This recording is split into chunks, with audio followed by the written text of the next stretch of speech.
जोङो दिनै सानसेनि हाबाफारियावहाय जोङो दहाय फुंनि 9टानिफ्राय जोङो गसाइनि सिना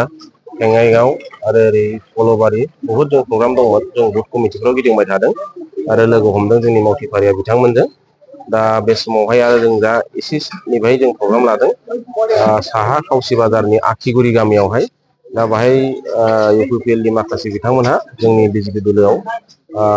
दलखौ मोजां मोननानै जयेन जाफैदों सोर बिथांमोनहा 35 न'खर्स आरो बेखौ माखासे लोगो लानानै टटेल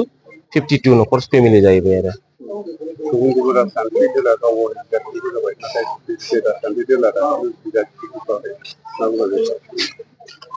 बे बेलायाव आङो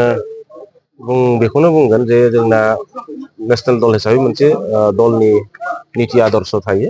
दा बे हिसाबै जोंना आसामनि मानगोनां गिबि मन्थ्रि डक्टर हिमन्त बिश्व शर्माया बुंबाय थादों जे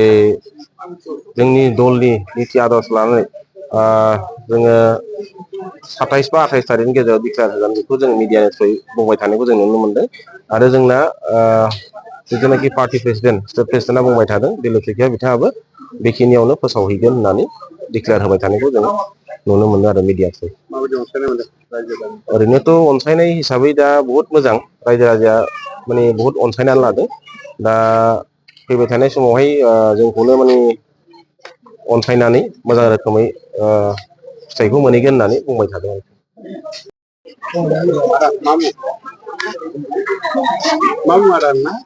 दलेन मुसाहारि सान्थिपुर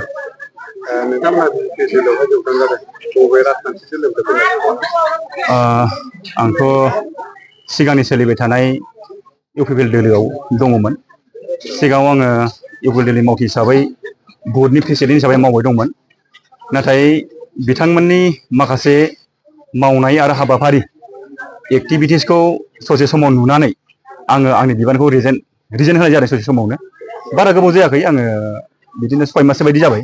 आं रिजेन होदों मानो होनबा बिथांमोननि माखासे मावनाय आरो माखासे सुबुं सिबिनाय आरो बिथांमोननि माखासे स्टेटास बेफोरखौ आं मोजां नुवाखै बे हिसाबै आं रिजेन होनानै आं दिनै नैबे जोंजोंनो अरायसम आरो सिगाङावबो जोंखौ अनबोबाय थाग्रा जोंनि मन'ज ब्रह्म सार बिथाङा दिनै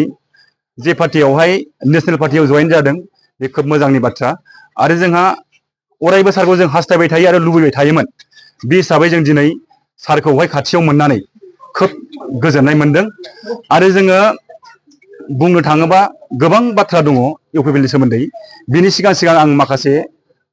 खोथाफोरखौ बुंग्रोनो नागिरदों सारनि सोमोन्दैहाय जोंहा दिनै सारा जोंनावहाय फैनो गोसो गैयामोनब्लाबो जों सारखौहाय ब्रा ब्रा जों लेंहरनाय बायदि जाबाय साराहाय जोंनि हांख्रायनायाव गावनि सम थोयैखौ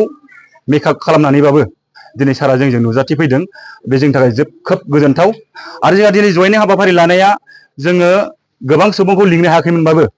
जोंनि लिंनाय सुबुंफोरा खोब जोंहा समा आंखाल हिसाबै जोङो 40 जनसोल' मानसि जों लिंनो हादोंमोन बिनि उनाव बिथांमोना सारनि मुं खोनानाय लोगो लोगोनो जोंजों लोब लोब फैनानै दिनैहाय 12 जन सुबुङा आरो जयेन जाफैबावदों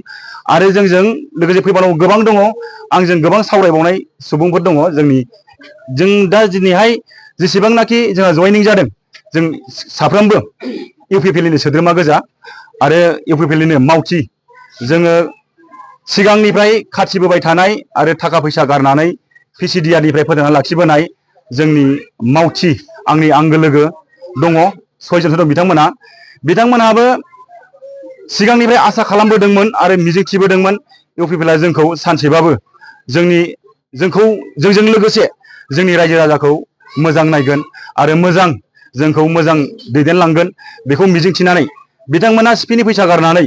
बै समाव सरखार गैयै समाव पिसिडिआरनिफ्राय इउपिपिएल जादों बे समाव बिथांमोना रां गैया हिसाबै दा बिथांमोना खुद गावसिनि जिनिखि थाइसे थाइनै बिजनेस खालामनानै सिपिनिफ्राय फैसा मोनो बेखौ बिथांमोना सिपिनि फैसाखौ गारनानै केम्पेइन खुलिबोदों गोबां खस्थ' खालामबोदों नाथाय दिनैसिम 5 बोसोराव बिथांमोना थगायनानै दोनजादों आरो आंबो थगायनानै दोनजादों आङो 5 बोसोराव बिथांमोननिफ्राय 10 थाखा साहा लोंबो मोनाखै आंनि सिपिनिफ्रायसो उल्था थांनानै दं बिथांमोना दाख्लै साननैसो सिगाङावबो आंखौहाय स्किम होगोन होननानै सानसेखालि समाव आंखौ इमारजेन्सि जोंनाव 1000 थाखा लानानै थांदों बिथांमोना इमारजेन्सि फान्ड दङ सिपनिफ्राय गाबोन समफोरनो जागोन बेबो गैया आरो दाख्लै साननैसो सिगां मोनसे स्किम जादों होननानै आं 3000 खरि जोंनाव साबा मानसि लानानै थांदों बेबो गैया आरो नै साननैसो दाख्लै माबा प्रेजेन्टेसननो जोंहा दासो माने प्रेजेन्टेसन जोंहा एस्टिमेट मोना जों मा खामानि मावगोन जोंहाथ' कड अफ कन्डाक्ट गोलैसै नङा होमबा रायजोफोर जोंहा कड अफ कन्डाक्ट नासै कड अफ कन्डाक्ट नाखांनायनि उनाव जोंहाथ' मालाबाबो जों स्किम बा माबा मोनसे जोङो सरकारनि खामानि राव पार्टियाबो मावनो हानाय जोंहा क्षमता गैया बे हिसाबै आङो गोबां दुखु मोनदों आरो गोबां खोथा बुंनांगौ दङ आरो थांनाय बोसोराव आं जोंनि इउपिपिएल सरकारखौ गोबां खावलायदोंमोन जोंनि बान्दोआ गायनानै जाग्रा जों बे सोरबा सासे व्यक्तिगतनि थाखाय नङा जोंनि गामि दरब्रै रायजो राजाफोरनि थाखाय बे जोंनि थाखाय बिराद गोनांथार नैबे जोंनि बान्दोआहाय बेवहायबो जोंहा इउपिपिएल सरकारा जोंनो थोजासे हराखै आरो थोजासे माने हराखै होनबाबो बिथांमोना जेबो भुल जानाय नङा बिथांमोनखौ बेवहाय जोंहा आंखौ मोजां मोनो हिसाबै आरो सारखौ मोजां मोनो हिसाबै लाजिया फांजिया आं सारखौ लोगो हमनानै खावलायदों सारखौ आं रिकुवेस्ट खालामदों सारा जोंनो नांगौ बायदि मावना होदों आरो दिनैसिम सारनि अननायाव जोङो बे बान्दोजों जों देग्लायबो गायना मोनजादों थांनाय बोसोरावबो जों सारनि अननायावसो गायनानै मोनजादों आरो बे जोंनि बान्दोआ गैयाबाबो टेम्परारिबाबो 10-12 बोसोराव जोंहा थागोन जोंहा आसा दङ आरो जोंहा सारा खोथा होदों देरहानायजों खोथा गैया सारा सिगाङाव बुंखादों आं बाव एमपि जागोन माबा जागोन बिदि खोथा गैया आं सुबुं सिबिनो ओंखारदों सुबुं सिबिगोन दा दिनैनि समाव सारा ओंखारदों मनरन्जन सारा बिथाङा गावहा जथेस्थ' थोजासे गाव थैजासे जालांबाबो गावनि बिसि फिसा जालांबाबो गावनि जाथि बंस जालांबाबो बिथाङा जोबा बेबायदि बिथाङा प्रपार्टि दंखासै अब्लाबो बिथाङा माखासे जाथि एबा हारिनि सेन्टिमेन्टखौ लानानै रायजो राजानि माखासे सिन्था धारना खालामनानै बिथाङा दिनै नैबे फिल्डआव ओंखारबोदों बेयाव खोब जोंहा गोजोननाय मोनदों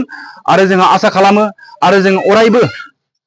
बिथांजोंनो थागोन आरो अराय सम बिथाङा जोंखौ सिगांनिफ्राय नोजोर लाखिबाय थानाय बिथाङा जोंनाव मालाबाबो राजनितिक खोथा बुंफेराखैमोन दा दिनै समाव जों लुबैयोमोन बिथाङा पलिटिक्सआव बा राजनितिकआव फैबा मोजां जागोन जों बिथांखौ हांख्रायबाय थायोमोन गोसो सिंजों दा जोंहा दिनै फैनायखाय जों खोब गोजोननाय दङ आरो जोंनि साफ्रोम रायजो राजाया दिनैसिम जोबोद गोसो गुदुङै आरो गोसो खुसियै जोंहा लैहोर लैहोर फैदों जों माखासे मानसिखौ लिंनाखैनो आरो गोबां मानसि फैबावगोन जोंनाव गैखालानो बारा गोबां मानसिया जोंनाव इउपिपिएलनिफ्राय जोंनि नैबे गामि दरनायाव 100आव मथा मथि 10%ल'सै 100आव 10%ल'सै बे बिथांमोनाव फैजोबगोन आं आसा खालामदों आरो मिजिंथिं आरो फैगोन मैयासो आंजों बिथांमोना दहायबो रायलायबावदों सासे मानसिया बेखौ आसा खालामबाय आरो आं सारनो खोथा होयो बिथांमोना फैबावगोन आरो जोंनाव बिजेपिआनो साग्लोबगोन आं बेखौ बुंनानै